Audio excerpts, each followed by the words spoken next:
Hello friends, मी घेऊन आलो आहे तुमच्यासाठी Virar west nearby Gokul township 4 माळ्याच्या मल्टी स्टोरेड कॉम्प्लेक्समध्ये 2 BHK with master bedroom resale flat. या फ्लॅटमध्ये तुम्ही पाहू शकता जसे की हॉलमध्ये तुम्हाला POP फॉल सिलिंग व किचनमध्ये तुम्हाला पाहायला भेटेल जसेच की L shape kitchen with modular kitchen व गॅस कनेक्शन देखील दिलेले आहे।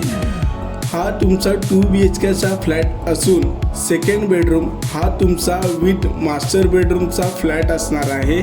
हा कॉम्प्लेक्स 4 माळ्याचा असून कॉम्प्लेक्सला OC आणि VVMCचे पाणी असणार आहे। कॉम्प्लेक्समध्ये तुम्हाला पाहायला भेटेल जसेच की गार्डन, पार्किंग एरिया हे देखील प्रोव्हाइड केलेले आहे। कॉम्प्लेक्स 4 माळ्याचा असून हा फ्लॅट फर्स्ट फ्लोअरवरती आहे। ह्या फ्लॅटची किंमत आहे 49 लाख फ्लॅट कॉस्ट, जे की ऑन टेबल नेगोशिएबल केले जाईल। तर तुम्ही पण विरार वेस्टमध्ये nearby Gokul township 2 BHK resale flat बघत असाल तर आजच साईट व्हिजिट करा व बुक करा आपले स्वप्नातले घर व कॉल करा साईट व्हिजिटसाठी।